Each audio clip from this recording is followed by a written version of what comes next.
नमस्कार, मनी गुरु की इस खास पेशकश में आप सभी का स्वागत है। मैं हूं स्वाति रायना। आज जानेंगे म्यूचुअल फंड की एक ऐसी कैटेगरी के बारे में जिसमें डेट और इक्विटी दोनों का समावेश है। हाइब्रिड फंड से पोर्टफोलियो में न सिर्फ डाइवर्सिफिकेशन का लाभ मिलता है बल्कि अनिश्चित बाजार में भी जोखिम से बचने में ये फायदेमंद है। चर्चा करते हैं इस खास कैटेगरी की। हमारे साथ दो एक्सपर्ट्स हैं, उनका परिचय करा दे। Pankaj Mathpal, MD Optima Money, और प्रबलीन बाजपेयी, फाउंडर फिनफिक्स। पंकज जी और प्रबलीन, आप दोनों का बहुत स्वागत है मनी गुरु के आज के कार्यक्रम में। हाइब्रिड फंड, जैसा कि लोगों को अब इसके बारे में बहुत ज्यादा समझने में आ रहा है कि हाइब्रिड मतलब दो चीजों का एक मिश्रण। जब हम म्यूचुअल फंड कैटेगरी के परिप्रेक्ष्य में इसको देखते हैं तो पंकज जी, हाइब्रिड फंड क्या होते हैं, कैसे काम करते हैं ये? स्वाति नमस्कार। देखिए, हाइब्रिड फंड्स का मतलब है कि उस म्यूचुअल फंड के अंडरलाइंग पोर्टफोलियो में एक से ज्यादा असेट क्लासेस हैं। अब यूजुअली तो इक्विटी और डेट होते हैं, लेकिन इवन अगर हम बात करें मल्टी असेट एलोकेशन फंड की, जहां पर इक्विटी और डेट के साथ साथ गोल्ड और साथ में सिल्वर भी हो सकता है, वो भी हाइब्रिड कैटेगरी है। तो होता यह है कि या तो आप अलग अलग इक्विटी में निवेश करेंगे, आप डेट में करेंगे, आप गोल्ड में, लेकिन ये फंड है कि एक ही फंड में आपको मल्टीपल एसेट क्लासेस का फायदा मिल जाता है। तो ऐसे निवेशक जो चाहते हैं कि उनके पोर्टफोलियो रहे, या मान लीजिए एक ही स्कीम है और उस स्कीम के जरिए उन्हें मल्टीपल एसेट क्लासेस का बेनिफिट चाहिए, तो उनके लिए स्कीम्स काफी सुटेबल होती हैं। क्योंकि हम जानते हैं कि लॉन्ग टर्म में इक्विटी में ग्रोथ की संभावना होती है, तो वहीं डेट जो होता है वो पोर्टफोलियो को स्टेबिलिटी प्रोवाइड करता है, और साथ ही गोल्ड सिल्वर वो इन्फ्लेशन के अगेंस्ट हेज प्रोवाइड करता है। तो एक स्कीम में आपको मल्टीपल बेनिफिट्स मिल जाते हैं। एब्सोल्युटली। तो ऐसा माना जाए प्रबलीन कि ये एसेट एलोकेशन का वन स्टॉप सॉल्यूशन है हाइब्रिड फंड।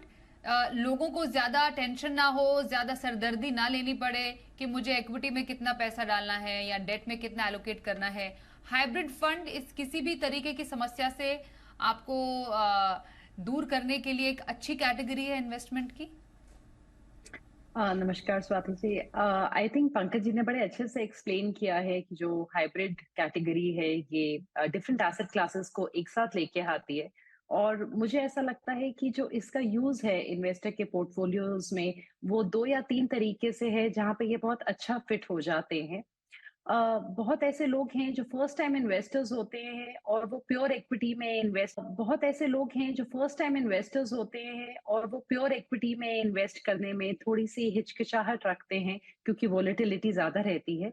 उनके I think first time investing के एक्सपीरियंस के लिए अगर वो एक बैलेंस्ड एडवांटेज या एग्रेसिव हाइब्रिड फंड चुने जिसमें ठीक ठाक मात्रा में आपके पास इक्विटी भी है पर साथ में डेट का मिश्रण है, तो उनकी इन्वेस्टमेंट जर्नी की जो शुरुआत है वो थोड़ी सी स्मूथ हो सकती है जब वो शुरुआत कर रहे हैं, एंड उन निवेशकों के लिए जो थोड़ा सा घबरा रहे हैं स्पेसिफिकली। उसके अलावा स्वाति जी, यहाँ पे मेरे ख्याल से ये जो कैटेगरीज है, जहाँ हमारे पास 6 सब कैटेगरीज है हाइब्रिड में, इनमें से कुछ ऐसी कैटेगरीज है जो मेरे ख्याल से वो लोग जो रिटायरमेंट की तरफ अब बढ़ रहे हैं उनके लिए बहुत ज्यादा उपयोगी है, क्योंकि अपना पैसा उन कैटेगरीज में डाल के कल को वो पैसा उसी में बनाए रख सकते हैं और वहां से सिस्टमैटिक विड्रॉल कर सकते हैं। तो इसकी सेकंड यूजफुलनेस मेरे ख्याल से वो है। और तीसरा मेरे ख्याल से बहुत निवेशक होते हैं जो एक मॉडरेट रिस्क एपिटाइट के साथ आते हैं, डालना चाहते हैं पैसा थोड़ा इक्विटी में पर घबराते भी हैं, और उनका कई बार टाइम होराइजन भी 4 से 5 साल का रहता है। तो मेरे ख्याल से जो हाइब्रिड फंड्स की सब कैटेगरीज है इनमें से स्पेसिफिकली 2-3 इस तरीके के निवेशकों के लिए काफी यूजफुल है। तो क्योंकि हमारे पास काफी वैरायटी है with in hybrid also, of course उनका यूज हर पोर्टफोलियो में अलग तरीके से किया जा सकता है, पर मेरे ख्याल से ये 3 एक बहुत जो प्राइमरी उपयोग हैं इस ब्रॉडर कैटेगरी के वो मैंने लिस्ट आउट किए हैं। जी, तो conservative hybrid, aggressive hybrid, balanced hybrid, balance advantage fund, arbitrage fund, equity savings fund, multi asset allocation fund, ये तमाम वो फंड्स हैं जो कि अंडर हाइब्रिड कैटेगरी आते हैं। और इनकी ब्यूटी ये है कि इनमें इक्विटी और डेट का जो एलोकेशन है वो अलग अलग अनुपात में रहता है, अलग अलग मात्रा में रहता है, और इसलिए एक निवेशक के पास हाइब्रिड कैटेगरी के अंडर इक्विटी और डेट के एलोकेशन के हिसाब से अपने लिए एक अच्छा फंड चुनने का मौका भी रहता है। इसलिए तमाम फंड्स का एक एक करके हम अब इस पर चर्चा करने की शुरुआत करते हैं। कंजर्वेटिव हाइब्रिड, पंकज जी, जैसा कि नाम ये सजेस्ट कर रहा है, थोड़ा सा कंजर्वेटिव नेचर का ये हाइब्रिड फंड रहता है, पर इसमें जो डेट या फिर टू इक्विटी का रेशो है वो लगभग कैसा रहता है, और क्या खासियत है ऐसे फंड की? बिल्कुल स्वाति, देखिए जब हम बात करते हैं हाइब्रिड फंड की तो एक बात तो तय है कि उसमें इक्विटी और डेट दोनों एसेट क्लासेस हैं, लेकिन उनका अनुपात क्या है उसके आधार पर इन्हें अगेन हम सब प्राइस करते हैं। बात कर रहे हैं कंजर्वेटिव हाइब्रिड पर, इक्विटी एलोकेशन जो होता है वो 10% टू 25% के बीच रहता है। तो यानी कि इक्विटी एलोकेशन काफी कम होता है और बाकी 75% टू 90% एलोकेशन यहां पर डेट में होता है। तो ऐसे निवेशक, जैसे प्रवीण ने भी बता रही थी कि शुरुआत में कोई व्यक्ति अभी शुरुआत कर रहा है और चाहता है कि वो इक्विटी में निवेश करे, लेकिन थोड़ा सा, तो उनके लिए कंजर्वेटिव हाइब्रिड फंड शायद अच्छे हो सकते हैं। उसके अलावा रिटायरमेंट के बाद हालांकि बाकी कैटेगरीज भी हैं जहां पर इन्वेस्ट किया जा सकता है, लेकिन ऐसे निवेशक जो प्रीडोमिनेंटली डेट में इन्वेस्ट करना चाहते हैं लेकिन थोड़ा सा एक्सपोजर चाहते हैं इक्विटी का, उनके लिए भी ये कंजर्वेटिव हाइब्रिड फंड की जो कैटेगरी है ये शायद सही हो सकती है, क्योंकि इक्विटी एक्सपोजर यहां पर काफी लिमिटेड है। बिल्कुल, इसमें एक इंपॉर्टेंट बात समझनी जरूरी है पंकज जी, क्योंकि इक्विटी एलोकेशन 10 से 25% है, मतलब 35% से कम है। और 35% का मेंशन मैं इसलिए कर रही हूं क्योंकि नए डेट नियम के मुताबिक 35% से कम इक्विटी एलोकेशन में इंडेक्सेशन का लाभ नहीं मिलेगा आपको, और आपके स्लैब के अनुसार ऐसे किसी भी फंड को आपको उसमें आएगा। तो ये कंजर्वेटिव हाइब्रिड मतलब जो न्यू डेट टैक्सेशन है उसके मुताबिक इसमें टैक्सेशन लगेगी according to your income tax slab. बिल्कुल, यहां पर आपको ना तो बेनिफिट मिलेगा इंडेक्सेशन का, ना स्पेशल रेट का। तो यहां पर कोई शॉर्ट टर्म लॉन्ग टर्म जैसा आप कुछ है नहीं। जैसा आपके एफडी पर आपको टैक्स पे करना पड़ता है, यानी कि जो इंटरेस्ट होता है वो आपकी इनकम में जुड़ जाता है और जिस टैक्स स्लैब में हैं आप उसके अकॉर्डिंग आप टैक्स चुकाते हैं। उसी हिसाब से अब इस तरह के फंड्स पर जहां पर इक्विटी एलोकेशन 35% से कम है, तो यानी कि वहां पर इंडेक्सेशन का बेनिफिट नहीं है और आपके स्लैब रेट पर आपको टैक्स चुकाना है। तो डेफिनेटली अगर हम उस लिहाज से बात करें तो अब वो पहली वाली बात नहीं है जहां पर लॉन्ग टर्म में इंडेक्सेशन बेनिफिट मिलता था। तो आप बात करते थे कि 3 साल तक अगर इन्वेस्टेड रहेंगे तो उसके बाद में आपको जो टैक्स लायबिलिटी है वो और विकल्पों के मुकाबले कम हो जाएगी, तो वो अब यहां पर नहीं रहा है।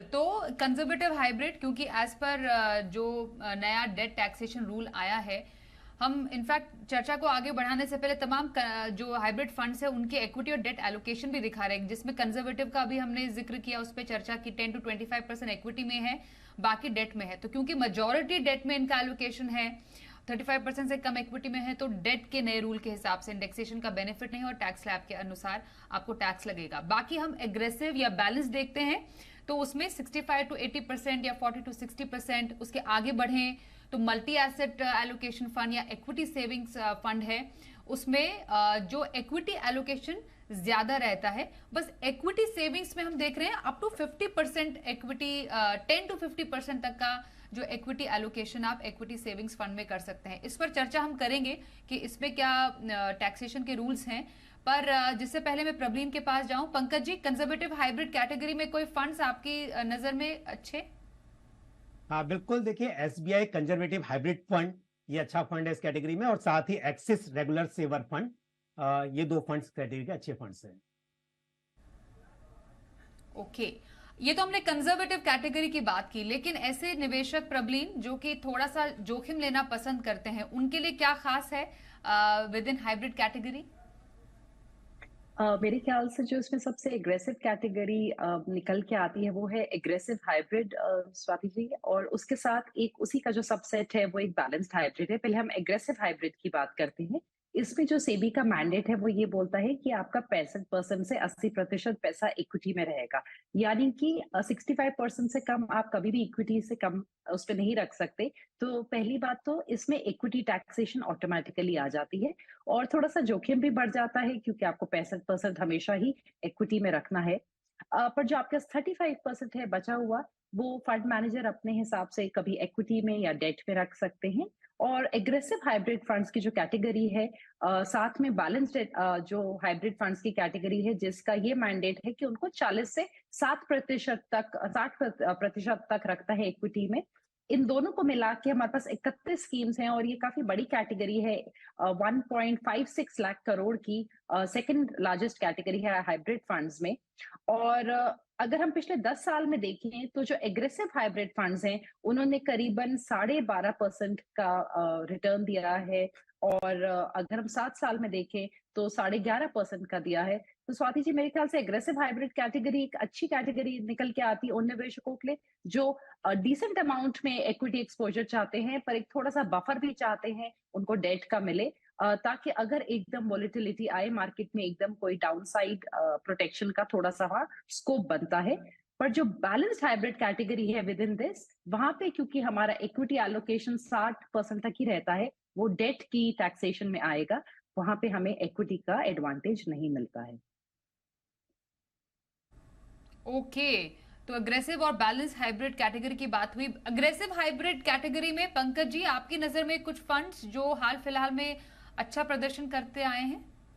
बिल्कुल, देखिए अग्रेसिव हाइब्रिड की आप बात कर रहे हैं जहां पर 65% एलोकेशन मिनिमम इक्विटी में होता है, तो उस कैटेगरी में जेएम इक्विटी हाइब्रिड फंड और Motilal Oswal equity hybrid fund, ये अच्छे फंड्स हैं। हालांकि बहुत सारी और चॉइसेस भी हैं, बट इनमें कंसिस्टेंसी रही है और पोर्टफोलियो में अच्छे स्टॉक्स और साथ ही सिक्योरिटीज, डेट पेपर्स अच्छी क्वालिटी के हैं। तो ये दो स्कीम अच्छी रहेंगी इस कैटेगरी में। अब एक ऐसा फंड जो कि काफी ज्यादा जिसने पॉपुलैरिटी गेन की है पिछले कुछ समय में, Pankaj ji, balance advantage fund, काफी ज्यादा इसको प्रमोट भी किया गया है। क्या वजह रही है बैलेंस एडवांटेज फंड के इस पॉपुलैरिटी के पीछे? क्या with in all the hybrid funds balance advantage fund सबसे ज्यादा लोगों के प्रति जो एक आकर्षण है वो एंजॉय करता है? बात देखिए, ये डेफिनेटली एक अच्छी कैटेगरी है। जब हम बात करते हैं हाइब्रिड फंड्स में किसी भी दूसरी सब कैटेगरी की, तो वहां पर ये तय है कि इक्विटी एलोकेशन मैक्सिमम कितना हो सकता है, डेट मैक्सिमम कितना हो सकता है। लेकिन इस कैटेगरी में ये तय है कि एक से ज्यादा एसेट क्लास होंगे, यानी इक्विटी और डेट दोनों होंगे, लेकिन उनका एलोकेशन कितना होगा ये पूरी तरह से डिपेंड करता है फंड मैनेजर के विजडम पर। वो डिसाइड कर सकते हैं किस टाइम पर इक्विटी ज्यादा करना है, कम करना है। और अगर आप देखेंगे तो यूजुअली 30 to 70% इक्विटी का मैंडेट होता है स्कीम में। हालांकि सेबी के अनुसार ऐसा कोई तय लिमिट नहीं है और कुछ फंड ने ये लिमिट ली भी हुई है कि वो अप टू 100% इक्विटी में निवेश कर सकते हैं। बट अक्सर हम देखते हैं कि यहाँ पर जो निवेश होता है वो 65% से ऊपर इक्विटी में रहता है। यदि हम ग्रॉस एलोकेशन की बात करें तो फायदा ये होता है कि किसी वक्त पर यदि वैल्यूएशन एक्सपेंसिव है, फंड मैनेजर को ऐसा लगता है कि इक्विटी मार्केट में अभी महंगा है, यानी कि शेयर जो हैं वो ओवर वैल्यूड हैं, तो वो उस वक्त पर इक्विटी एलोकेशन कम कर सकते हैं, डेट बढ़ा सकते हैं। और किसी वक्त पर यदि ऐसा लगता है कि अभी इक्विटी में अच्छा समय है निवेश का और वैल्यूएशन सस्ती है, ज्यादा निवेश इक्विटी में होना चाहिए, तो उस वक्त पर इक्विटी में एलोकेशन बढ़ा दिया जाता है। दूसरी बात, जब हम बात कर रहे हैं टैक्सेशन की, अब यहां पर ऐसा लगता है कि यदि इक्विटी एलोकेशन 65% से कम होगा तो यहां पर आपको फिर जो इक्विटी वाला टैक्सेशन है वो नहीं मिलेगा। पर इस स्कीम में खासियत यह है कि यहां पर कोशिश की जाती है कि डेरिवेटिव्स के साथ या फिर आर्बिट्राज के साथ आपका जो ग्रॉस एलोकेशन है इक्विटी में वो मिनिमम 65% कर दिया जाए। यानी कि यदि आपका स्पॉट मार्केट में जो इन्वेस्टमेंट है वो कम भी है किसी वक्त पर इक्विटी में और डेट में ज्यादा है, तो उसको डेरिवेटिव से हेज करके इस तरह से किया जाता है कि आपका equity allocation minimum 65% net gross हो जाता है। और उसका बेनिफिट ये होता है कि जैसा हम जानते हैं कि इक्विटी में निवेश करने का सबसे बड़ा फायदा यह है कि 1 साल से अधिक अगर आप इन्वेस्टेड रहते हैं तो उसके ऊपर जो कैपिटल गेन होता है उसको हम बोलते हैं लॉन्ग टर्म कैपिटल गेन, और 1 लाख रुपए तक का long term capital gain from equity exempted है, और 1 लाख से ऊपर गया तो उसके ऊपर भी सिर्फ 10% के रेट से टैक्स लगता है। और शॉर्ट टर्म में भी बात करें तो 15% के रेट से यहां पर short term capital gain tax applicable होता है। तो मतलब यहां पर है हाइब्रिड स्कीम, डेट में इन्वेस्टमेंट ज्यादा भी हो सकता है लेकिन टैक्स के हिसाब से ये ज्यादा अट्रैक्टिव हो जाती है। और दूसरी बात, रीबैलेंसिंग ऑफ पोर्टफोलियो, समय समय पर फंड मैनेजर अपने आप आपके लिए आपका पोर्टफोलियो रीबैलेंस कर देंगे। तो इसके लिए ये डेफिनेटली एक अच्छी कैटेगरी है और इसलिए पॉपुलर भी हुई है। ओके, और कुछ फंड्स पंकज जी क्विकली? बिल्कुल, बैलेंस एडवांटेज की कैटेगरी में तो पायनियर फंड है, ICICI prudential balance advantage fund जो कि सबसे पहला फंड है इस कैटेगरी का, और साथ ही एचडीएफसी बैलेंस एडवांटेज फंड। ये दोनों ही फंड इस कैटेगरी के अच्छे फंड्स हैं।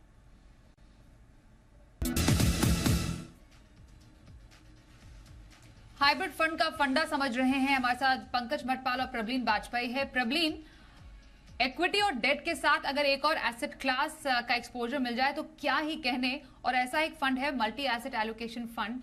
और बैलेंस एडवांटेज फंड के अलावा ये एक और फंड है विद इन दिस कैटेगरी जो कि काफी ज्यादा पॉपुलैरिटी गेन कर रहा है क्योंकि इसमें गोल्ड का एक्सपोजर है।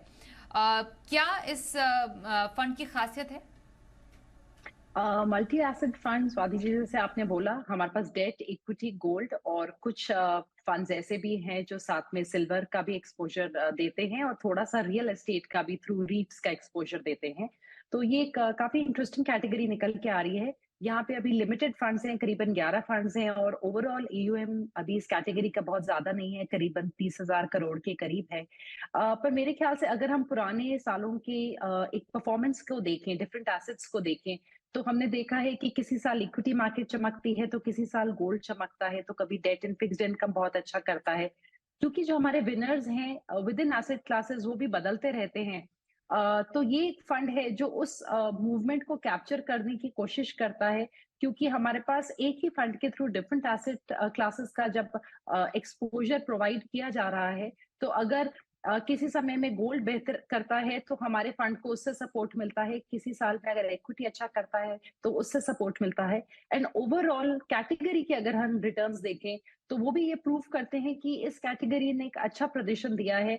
करीबन 11.5% के कंपाउंडेड रिटर्न्स दिए हैं 7 एंड 10 ईयर बेसिस पे कैटेगरी के, जहां पे मिनिमम एंड मैक्सिमम जो बेस्ट एंड वर्स्ट परफॉर्मर्स करीबन 9% से 14% की रेंज में स्कीम्स ने मूवमेंट दिखाया है। तो उन इन्वेस्टर्स के लिए अगेन स्वाति जी जो रिटायरमेंट के करीब जा रहे हैं, अपना रिटायरमेंट कॉर्पस रखना चाहते हैं, कल को एसडब्ल्यूपी करना चाहते हैं, सिस्टमैटिक विड्रॉल, या एक मॉडरेट रिस्क के साथ आ रहे हैं और एक 5 साल के करीब का होराइजन है उनके पास और बहुत ज्यादा प्योर इक्विटी एक्सपोजर नहीं लेना चाहते, आई थिंक इस तरीके के इन्वेस्टर्स के लिए ये अगेन एक बहुत बेहतरीन कैटेगरी है। एंड आईसीआईसीआई हो गया, एसबीआई हो गया, इस तरीके के फंड हाउसेस का इसमें ऑलरेडी एक अच्छा उन लोगों ने अपना प्रदर्शन दिया है। एंड जैसे अब एसबीआई ने एक अपना कुछ नया स्ट्रैटेजी चेंज किया है इसमें, सो मेरे ख्याल से और नए नए तरीके से फंड हाउसेस कोशिश कर रहे हैं कि इस कैटेगरी को बेस्ट यूटिलाइज करें। बिल्कुल पंकज जी, तो और कौन से अपार्ट फ्रॉम जैसे प्रवीण ने बताया काफी सारे पायनियर्स हैं इस पर्टिकुलर स्पेस में मल्टी एसेट एलोकेशन, कौन से फंड आपको लगता है जिन्होंने पिछले कुछ हाल फिलहाल में अच्छा किया है प्रदर्शन? स्वाति, बिल्कुल, देखिए इस कैटेगरी में फंड्स वैसे कम हैं लेकिन परफॉर्मेंस की बात करें या फिर उनके पोर्टफोलियो के हिसाब से, बिकॉज पास्ट रिटर्न से ज्यादा इंपॉर्टेंट ये है कि किस तरह से वो पोर्टफोलियो को मैनेज कर रहे हैं। तो Aditya Birla Sun Life multi asset allocation fund और Quant multi asset allocation funds इस कैटेगरी के अच्छे फंड्स हैं। और स्वाति में एक बात और ऐड करना चाहूंगा, इस कैटेगरी में सेबी की जो नियम है उसके अनुसार मिनिमम 3 एसेट क्लासेस और minimum 10% allocation every asset class में होना जरूरी है। पर मैं आपको बता दूं कि अब क्योंकि जो नियम है टैक्स के हिसाब से वहां पर इक्विटी एलोकेशन मिनिमम 35% होगा, तो मतलब कि क्वालिफाई हो जाएगा जहां पर इंडेक्सेशन का बेनिफिट मिलेगा।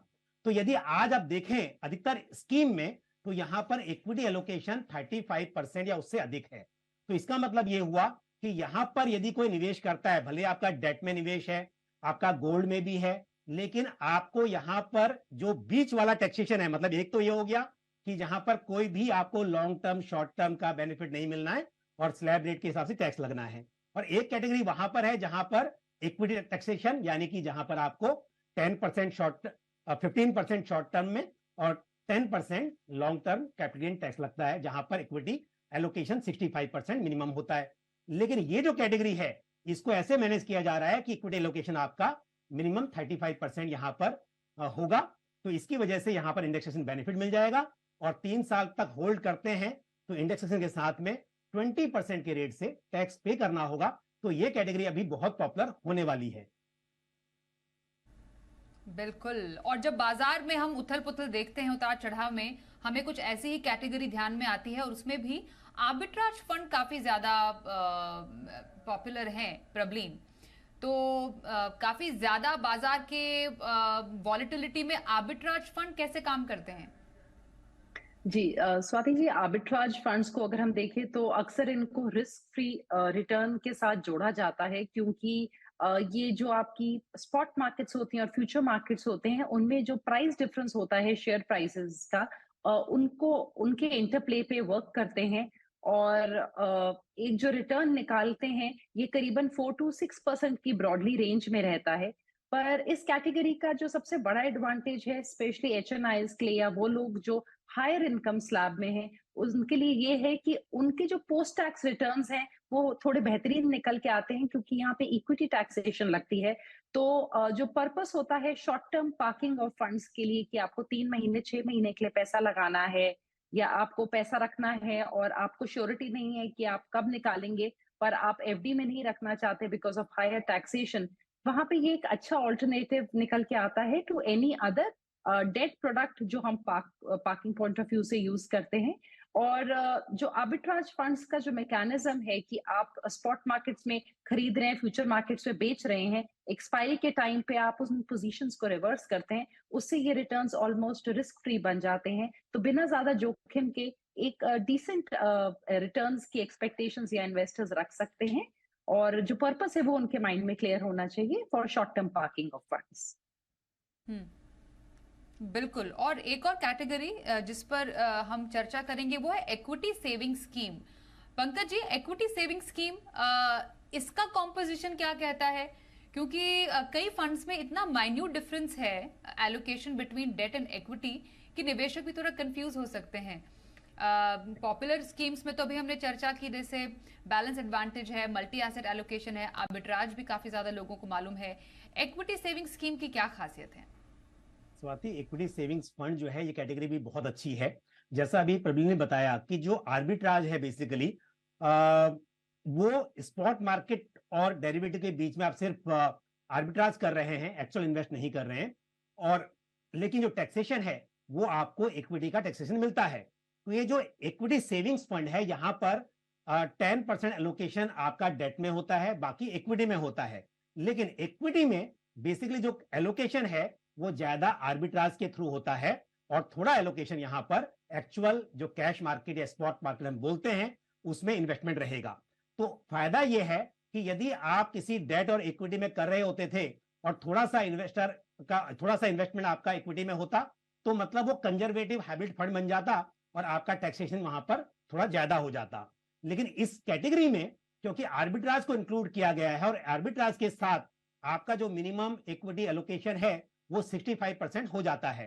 तो ये स्कीम इसके लिए अच्छी है कि यहां पर थोड़ा डेट है, थोड़ा इक्विटी है, बाकी आर्बिट्राज के थ्रू इसको मैनेज किया गया है और पोस्ट टैक्स रिटर्न्स यहां पर आप बेहतर उम्मीद कर सकते हैं, क्योंकि जैसा मैंने कहा कि इक्विटी टैक्सेशन यहां पर अप्लाई होगा। तो ऐसे निवेशक जो कंजर्वेटिव इन्वेस्टमेंट चाहते हैं लेकिन पोस्ट टैक्स रिटर्न्स वो बेहतर पाना चाहते हैं as compare to conservative hybrid funds, उनके लिए शायद ये एक अच्छी कैटेगरी मानी जा सकती है। और मैं साथ ही इस कैटेगरी के अपनी चॉइस के फंड्स भी बता देता हूं जो काफी समय से अच्छा परफॉर्म भी कर रहे हैं और उनका जो अंडरलाइंग पोर्टफोलियो है वो भी काफी प्रॉमिसिंग लगता है। तो ICICI prudential equity savings fund और साथ ही मेरे एसेट इक्विटी सेविंग्स फंड मेरे हिसाब से इस कैटेगरी के अच्छे फंड्स हैं। और प्रवीण, सम अप करने के लिए सुनने में तो हाइब्रिड कैटेगरी ऐसी लग रही है कि इक्विटी डेट के समावेश से एसेट एलोकेशन को ध्यान में रखते हुए अगर किसी को अपने पोर्टफोलियो में ऐसा tension free kind of fund शामिल करना है तो हो सकता है, पर क्या यही एक थॉट प्रोसेस होना चाहिए हाइब्रिड फंड में निवेश करने का? जी स्वाति जी, आई थिंक हमने बहुत सारे अच्छी बातें बताई हैं इस कैटेगरी की, बट एक दो चीजें का जिसका इन्वेस्टर्स को थोड़ा ध्यान रखना चाहिए वो ये है कि हाइब्रिड कैटेगरी के फंड में आपने अगर थोड़ा एलोकेशन ले लिया तो वो आपके पोर्टफोलियो का एक छोटा हिस्सा ही है। यानी कि आपको जो अपना एक एसेट एलोकेशन पोर्टफोलियो लेवल पे करना है वो अलग है कि आपका ओवरऑल पैसा इक्विटी में कितना जाना है, डेट में कितना जाना है, गोल्ड में कितना जाना है, क्योंकि जो भी हाइब्रिड फंड आप लेंगे वो उसका एक छोटा हिस्सा होगा और आप उसको सब डिवाइड करके चेक करेंगे ऑफ कोर्स कि आपका इक्विटी और वो डेट में कितना हिस्सा बनाता है। बट यानी कि इस फंड में पैसा डालना अपने आप में सोल्यूशन नहीं है एसेट एलोकेशन का, सबसे पहली बात। और दूसरी बात जो यहाँ गौर देने की है, क्योंकि बहुत सारे टैक्स के चेंजेस हुए हैं और फंड हाउस वाइज भी कुछ कैटेगरीज को अपने तरीके से मैनेज किया जा रहा है, जैसे मल्टी एसेट हो गया, बैलेंस्ड एडवांटेज हो गया। तो यहाँ पे स्वाति जी मेरे ख्याल से इन्वेस्टर्स को अपना पैसा डालने से पहले एक बार रीचेक कर लेना चाहिए कि वो फंड हाउस एग्जैक्टली अपनी उस स्कीम को कैसे चलाने वाला है, ताकि उनके पास शुरुआत से ही क्लैरिटी ऑन टैक्सेशन हो। एंड इसके अलावा क्योंकि इक्विटी का एक्सपोजर एक ठीक ठाक मात्रा में कुछ कैटेगरीज में होता है, तो वहां पे एक रिस्क रहेगा अगर एकदम से मार्केट्स में गिरावट आती है। बट एक लंबे समय के लिए मॉडरेट रिस्क एपेटाइट के इन्वेस्टर के लिए और इक्विटी और डेट के रिटर्न्स के बीच के अगर आप रिटर्न से खुश हैं विद लेसर रिस्क, तो ये कैटेगरीज आपके लिए काफी अच्छी रह सकती हैं। बिल्कुल, तो हाइब्रिड फंड का पूरा फंडा हमने आज समझा। पंकज जी और प्रवीण, आप दोनों का धन्यवाद करते हैं हमारे साथ आज के मनी गुरु के इस कार्यक्रम में शामिल होने के लिए।